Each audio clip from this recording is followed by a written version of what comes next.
आज हम लोग उत्तर प्रदेश की ऊर्जा, उत्तर प्रदेश के खनिज संसाधनों को पढ़ेंगे।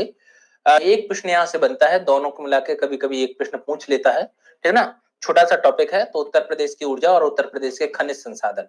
तो देखिएगा, खनिज संसाधनों के आधार पर ही हम ऊर्जा की बात करते हैं। किस क्षेत्र से कौन सा खनिज मिलता है, इसकी अगर बात की जाए, अगर इन सब की बात की जाए, तो खनिज संसाधनों की दृष्टि से उत्तर प्रदेश की अगर हम बात करते हैं,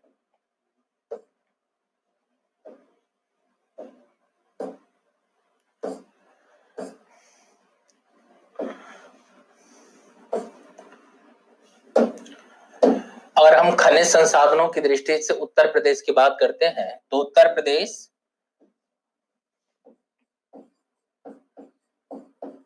खनिज संसाधनों की दृष्टि से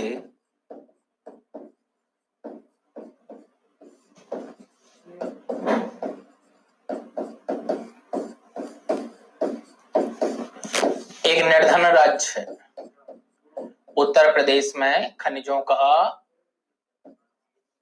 एक निर्धन राज्य है, यानी उत्तर प्रदेश में खनिजों का क्या है, उत्तर प्रदेश में खनिजों का अभाव पाया जाता है।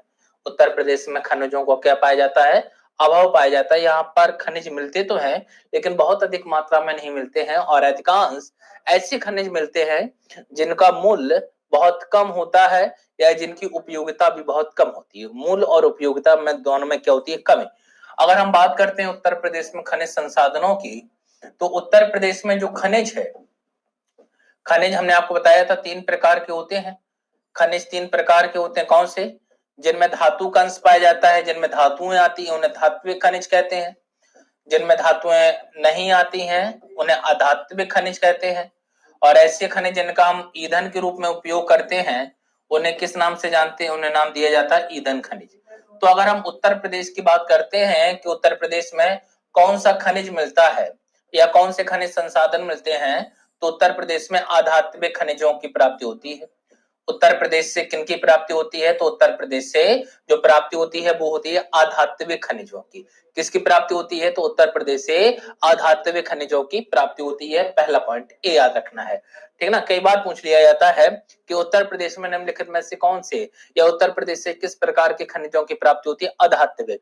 अब अगर हम बात करते हैं कि अधात्विक खनिज के अंतर्गत क्या आते हैं, तो अधात्विक खनिज के अंतर्गत बाबू जैसे चूना पत्थर, अधात्विक खनिज के अंतर जैसे बालू पत्थर या बालू का पत्थर, चूना पत्थर हो गया आपका, और क्या हो गया? चूना पत्थर हो गया, बालू का पत्थर हो गया। जैसे जिप्सम, जैसे क्या होता है? जिप्सम होता है।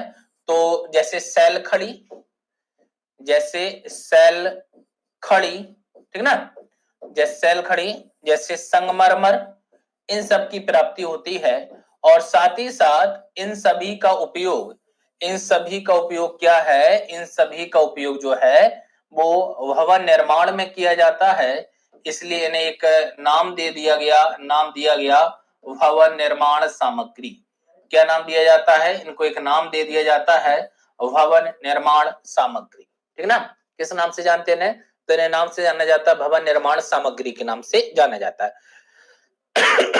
अगर हम बात करते हैं अधात्विक खनिजों की, तो उत्तर प्रदेश के अगर भौतिक प्रदेशों की बात आपसे करूं मैं, जो मैं पहले ही पढ़ा चुका हूं आपको, तो 3 प्रकार के भौतिक प्रदेश मैंने आपको बताया था कि उत्तर प्रदेश में जो दक्षिण वाला क्षेत्र है, यानी पठारी क्षेत्र है, जो प्राचीन ग्रेनाइट और नील चट्टानों से निर्मित है। साथ ही साथ यहाँ पर विंध्यन क्रीम की चट्टानें पाई जाती हैं आपके सोनभद्र मिर्जापुर में। और जो बुंदेलखंड प्लेटू का क्षेत्र है, वहां पर प्राचीन काल के ग्रेनाइट और नीच चट्टानें पाई जाती हैं।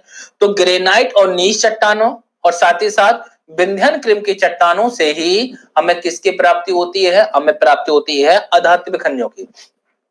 उत्तर प्रदेश का मध्यवर्ती भाग यानी गंगा यमुना का दोआब क्षेत्र, और उत्तर प्रदेश का उत्तरी क्षेत्र यानी हिमालय का तलहटी क्षेत्र, तराई भाबर का क्षेत्र, एक खनिज संसाधनों की दृष्टि से बहुत निर्बल है, और यह नहीं पाए जाते, ना के बराबर। हाँ, तराई और भाबर के क्षेत्र में एक खनिज बहुत अधिक मात्रा में पाया जाता है, जिसका नाम है चूना पत्थर। क्या नाम है? चूना पत्थर। और इसी चूने पत्थर से तराई और भाबर के लोग दीपावली के समय में अपने घरों की रंगाई पुताई का कार्य करते हैं, ठीक ना, किसका कार्य करते हैं, रंगाई पुताई का कार्य करते हैं। तो एक एक से हम इन्हीं को आगे कंटिन्यू करते हैं। तो पहला देखा जाए अगर चूना पत्थर, चूना पत्थर की बात करते हैं सबसे पहले।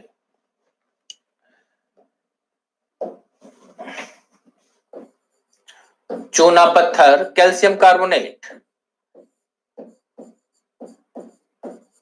क्या चूना पत्थर कैल्शियम कार्बोनेट।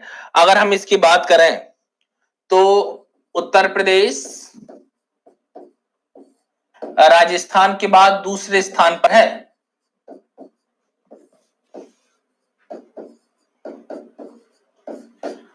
उत्तर प्रदेश चूना पत्थर के उत्पादन में राजस्थान के बाद द्वितीय स्थान पर है। कहां पर है, द्वितीय स्थान पर है। अगर हम बात करते हैं कहां से प्राप्ति होती है तो भाबर एवं तराई क्षेत्र, भाबर एवं तराई क्षेत्र, भाबर एवं तराई क्षेत्र, साथ ही साथ विंध्यन, विंध्यन सेल समूह क्षेत्र से, विंध्यन सेल समूह क्षेत्र से प्राप्ति होती है, यानी सोनभद्र मिर्जापुर के क्षेत्र से, सोनभद्र और मिर्जापुर के क्षेत्र से, सोनभद्र साथ ही साथ में मिर्जापुर, मिर्जापुर ये प्राप्ति स्थल होगा इसके।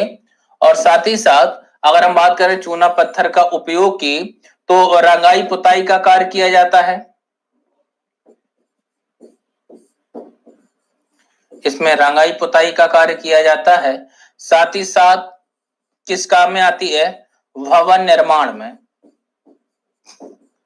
भवन निर्माण कार्य किए जाते हैं। क्या किए जाते हैं, भवन निर्माण के कार्य किए जाते हैं। क्या किए जाते हैं, भवन निर्माण कार्य किए जाते हैं।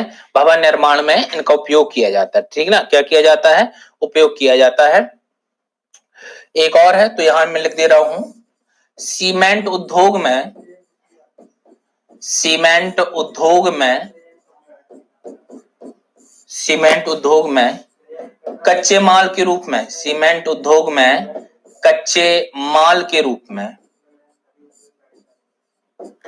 कच्चे माल के रूप में उपयोग, सीमेंट उद्योग में कच्चे माल के रूप में इसका उपयोग किया जाता है, ठीक है ना। जल्दी से स्क्रीनशॉट लीजिएगा, आगे बढ़ेंगे।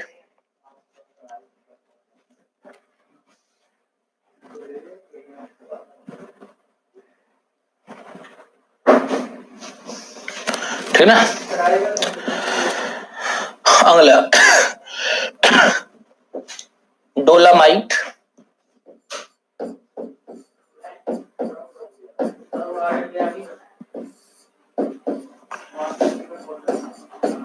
डोलामाइट भी सोनभद्र एवं मिर्जापुर, सोनभद्र एवं मिर्जापुर के क्षेत्र से पाया जाता है और इसका भी उपयोग सीमेंट उद्योग में किया जाता है, सीमेंट उद्योग में। इसका उपयोग भी किस में किया जाता है, तो इसका उपयोग भी सीमेंट उद्योग में किया जाता है। अगला मैं लिख रहा हूं एल्युमिनियम।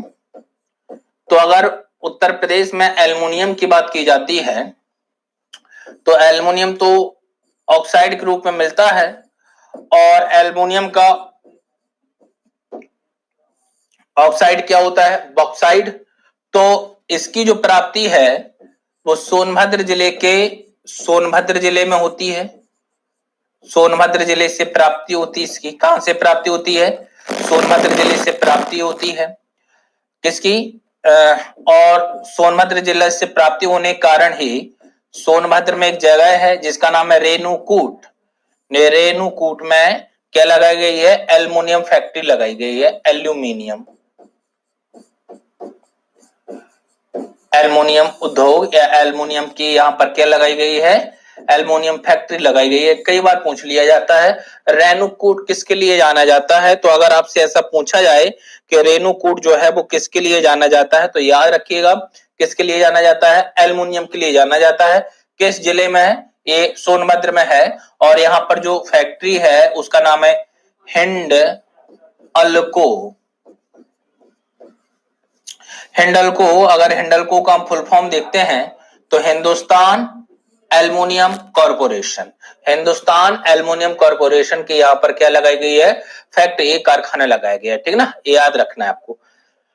ठीक ना। अगला, थोड़ी बहुत मात्रा में उत्तर प्रदेश का मध्य प्रदेश से सीमा साझा होती है, और सोन नदी घाटी के क्षेत्र से, सोन नदी जो है वो केवल मध्य प्रदेश में नहीं बहती, बल्कि मध्य प्रदेश, उत्तर प्रदेश, झारखंड से होते हुए आगे बढ़ती है और बिहार तक चली जाती है, और बिहार में पटना के समीप गंगा से मिल जाती है। तो सोन नदी की घाटी से कोयला की प्राप्ति होती है। किसकी प्राप्ति होती है? तो अगर हम कोयला की बात करते हैं, कोयला, कोयला, तो उत्तर प्रदेश में सोन नदी घाटी, सोन नदी घाटी से, सोन नदी घाटी से किसकी प्राप्ति होती है? कोयला की, कोयला की प्राप्ति होती है। और यहां से निकलने वाला जो कोयला है वो कहां चला जाता है? रेणुकूट चला जाता है। रेणुकूट में एल्युमिनियम उद्योग में उसका क्या किया जाता है? उपयोग किया जाता है, ठीक ना। साथ ही साथ सिंगरौली ताप विद्युत ग्रह है, यहीं पर सिंगरौली से कोयला भी मिलता है, सिंगरौली ताप विद्युत ग्रह, और ओबारा ताप विद्युत ग्रह, ओबारा सोनभद्र में है, ये ताप विद्युत ग्रह है, ताप विद्युत ग्रह। तो यहां पर भी ताप उत्पन्न करने के लिए, लाइट बनाने के लिए कोयले को भेजा जाता है ईंधन के रूप में, ठीक ना। ओबारा ताप विद्युत ग्रह में, ताप विद्युत ग्रह, ठीक ना, याद रखना है इनको। चलिए जल्दी से बना लीजिएगा, जल्दी से इनको बनाइएगा।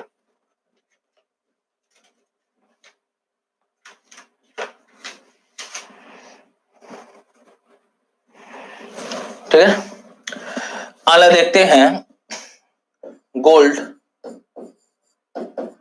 तो उत्तर प्रदेश में रामगंगा और घाघरा, रामगंगा बरेली के आसपास का क्षेत्र, एवं घाघरा, रामगंगा एवं घाघरा नदियों की रेस से, नदियों की रेत से प्राप्त होता है, नदियों की रेत से प्राप्त होता है क्या? गोल्ड। उसके बाद, गोल्ड के बाद अगर बात करते हैं कॉपर की, तांबा, तो बुंदेलखंड के ललितपुर जिले से प्राप्त होती है। बुंदेलखंड के ललितपुर डिस्ट्रिक्ट से, ललितपुर, बुंदेलखंड के ललितपुर जिले से, कहां से? बुंदेलखंड के ललितपुर जिले से। और साथ ही यहां पर बुंदेलखंड के ललितपुर का उल्लेख हुआ है यूरेनियम, तो यूरेनियम भी कहां से प्राप्त होता है? बुंदेलखंड के ललितपुर जिले से ही प्राप्त होता है। तो तांबा और यूरेनियम के लिए याद रखिएगा बुंदेलखंड का कौन सा जिला? ललितपुर। उसके बाद अगर बात करते हैं हीरा की, तो हीरा की अभी उत्तर प्रदेश में खोज की गई है, और हीरा के भंडार मिलने की खोज की गई है बांदा में। और साथ ही साथ आप लोगों ने अभी एक न्यूज सुनी होगी कुछ दिन पहले कि सोनभद्र जिले में पर्याप्त मात्रा में सोना के भंडार हैं, और वहां पर किया भी गया था, सर्वेक्षण किया गया था, मिला है, लेकिन उतना नहीं मिला जितनी भविष्यवाणी की गई थी। तो अगर मान लीजिए इस प्रकार से पूछ लिया जाता है तो सोनभद्र में, ठीक ना, कहां पर? सोनभद्र में, बना लीजिएगा जल्दी से, ठीक ना।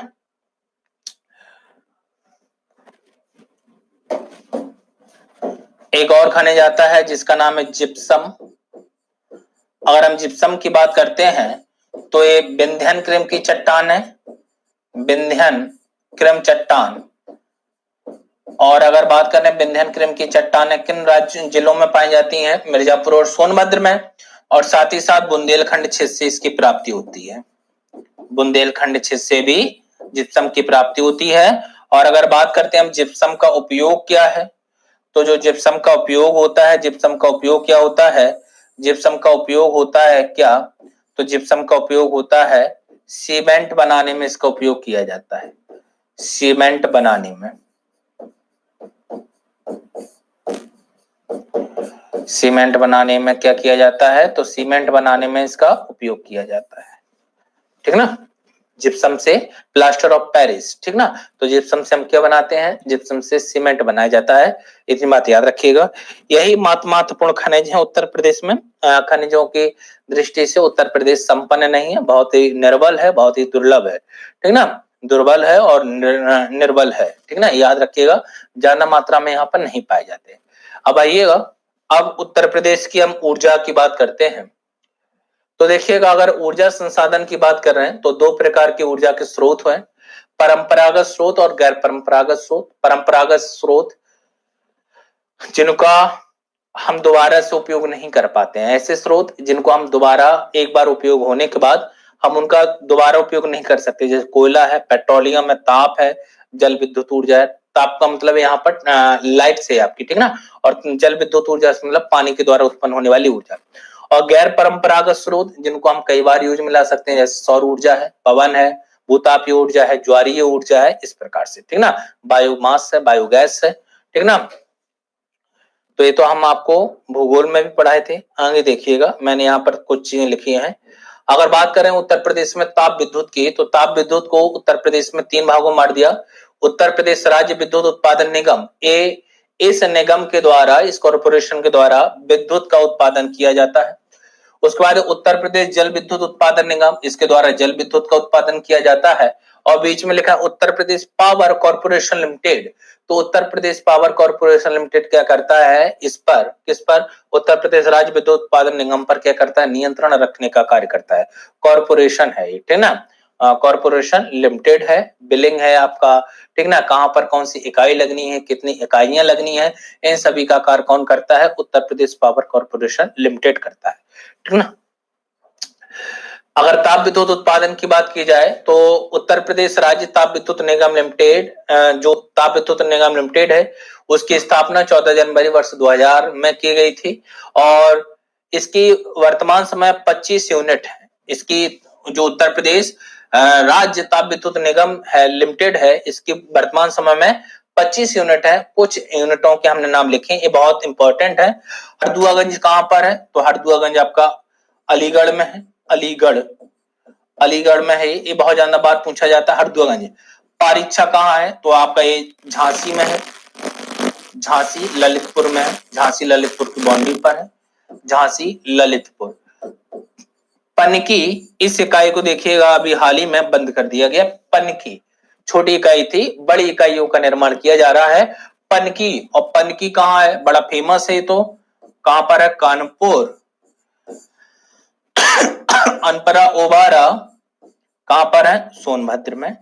ए हमने 5 केवल यहाँ पर 5 यूनिट लिखी हैं। कुल मिला के आपसे वाला प्रश्न पूछ लेता है, उत्तर प्रदेश राज्य ताप विद्युत निगम लिमिटेड के अंतर्गत वर्तमान समय में कितनी यूनिट कार्यरत हैं, कितनी यूनिट कार्य कर रही हैं, कितनी इकाइयां कार्य कर रही हैं, तो आप बताएंगे सर 25 यूनिट इसमें कार्य कर रही है वर्तमान समय में, ठीक ना। 25 यूनिट में से कुछ के विवरण यहाँ पे लिखे हैं, जैसे हरदुआगंज ताप विद्युत गृह, तो राज्य की सबसे पुरानी यूनिट है, 1942 में इसकी स्थापना हुई, फिर रूस के सहयोग से 1967 में इसका पुनरुद्धार किया गया। तो उत्तर प्रदेश की सबसे पुरानी ताप विद्युत गृह का नाम बताइए, उत्तर प्रदेश की सबसे पुराने ताप विद्युत गृह का नाम बताइएगा। तो हरदुआगंज स्थापना कब हुई, 1942 में।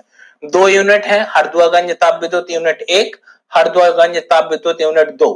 जो यूनिट 1 है, यहाँ पर यूनिट 1 में 2 पावर प्लांट लगाए गए हैं 250 मेगावाट के। कितने लगाए गए हैं, 2 हैं 250 मेगावाट के। और यहाँ यूनिट सेकंड में एक ही लगाया गया है और वो बहुत बड़ा है, 660 मेगावाट की ऊर्जा उत्पन्न करता है। कितनी, 660 मेगावाट की ऊर्जा उत्पन्न करता है। तो 2 यूनिट है हरदुआगंज के अंतर्गत, ठीक ना। आपसे नहीं पूछा जाएगा, ऊपर बात जो लिखी है ये जरूर पूछी जा सकती है। परीक्षा ताप विद्युत गृह झांसी के निकट यानी झांसी ललितपुर में है। इसकी भी 2 यूनिट हैं, यूनिट 1 जो है वो 650 मेगावाट की है और यूनिट 2 जो है वो लगभग 550 मेगावाट की है। इसके द्वारा पूरे बुंदेलखंड रीजन में विद्युत सप्लाई की जाती है, परीक्षा बांध के द्वारा, परीक्षा ताप विद्युत गृह के द्वारा पूरे बुंदेलखंड में की जाती है। अभी एक और आएगा जल विद्युत ऊर्जा में आएगा, हालांकि मैं वो अभी मैं नहीं पढ़ाऊंगा आपको, फिर मैं आगे उसको पढ़ाऊंगा, ठीक ना।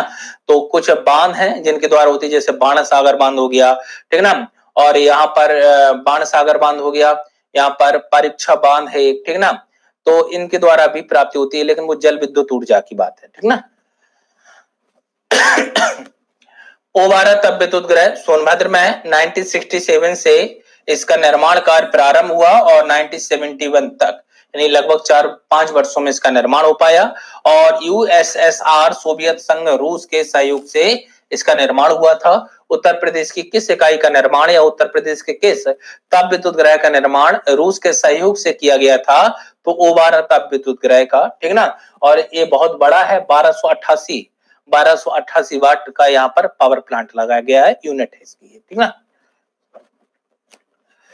राष्ट्रीय तप विद्युत निगम, जिसको हम एनटीपीसी कहते हैं, उत्तर प्रदेश में इनकी 10 इकाइयां हैं। कितनी इकाई है? 10 में से ये जो 3 इकाई है ये निर्माणाधीन है, ये अभी बनाई जा रही हैं, अभी इनका निर्माण नहीं हुआ है, निर्माणाधीन, ठीक ना। और जिसमें से कुछ ये है, ददरी है, O12 है, दादरी है, अंबाला है, औरैया है, ऊंचाहार है, टोडा है और शक्तिनगर आपकी रेहंद है। तो 1 2 3 4 5 6 और 4 कितनी है? 6 और 4 10 है।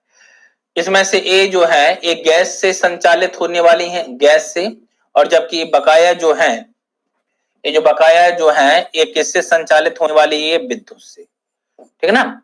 तो उत्तर प्रदेश में कुल 10 एनटीपीसी की इकाइयां हैं, यानी नेशनल थर्मल पावर कॉर्पोरेशन, राष्ट्रीय ताप विद्युत निगम। इसकी 10 इकाइयां, जिनमें से 3 जो है वो गैस से संचालित होती हैं।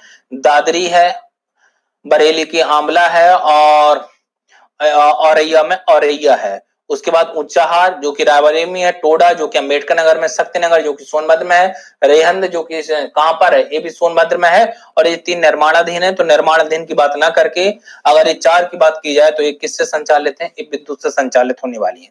किससे संचालित होती हैं? तो ये विद्युत से संचालित होती हैं। आपको इससे ज्यादा इसमें नहीं पढ़ना है और ज्यादा चीजें डिफिकल्ट आपको नहीं बनानी है। जहां से आमतौर पर क्वेश्चन पूछे जा रहे हैं या जहां से आमतौर पर क्वेश्चन पूछे जाते हैं, केवल आपको वही चीजें याद रखनी है, ज्यादा चीजों को डिफिकल्ट नहीं बनाना है, ठीक ना। ठीक ना। अब अगर हम बात करें इसी में जल विद्युत की, तो नदियों पर जो बांध बनाए गए हैं हमने अच्छे से पढ़ा है, जैसे माता टीला बांध। तो माता टीला बांध के द्वारा जल विद्युत ऊर्जा की उत्पत्ति होती है या जल विद्युत ऊर्जा की प्राप्ति होती है उत्तर प्रदेश और मध्य प्रदेश दोनों राज्यों को। उत्तर प्रदेश और मध्य प्रदेश दोनों राज्यों को इससे ऊर्जा की प्राप्ति होती है। बाणसागर परियोजना उत्तर प्रदेश, मध्य प्रदेश, झारखंड की एक संयुक्त परियोजना है, सोन नदी पर निर्मित है बाणसागर। ऊपरी शारदा नहर, निचली गंगा नहर, तो ये भी है आपकी, ठीक ना। तो बस केवल आपको ये नोट्स मिलेगा, उस नोट्स में लिखी है बकाया भारतीय भूगोल में। अब नदियों को पढ़ लीजिएगा, उसमें हमने सारी चीजों को कवर करा है, ठीक ना। थैंक यू, मिलते हैं कल।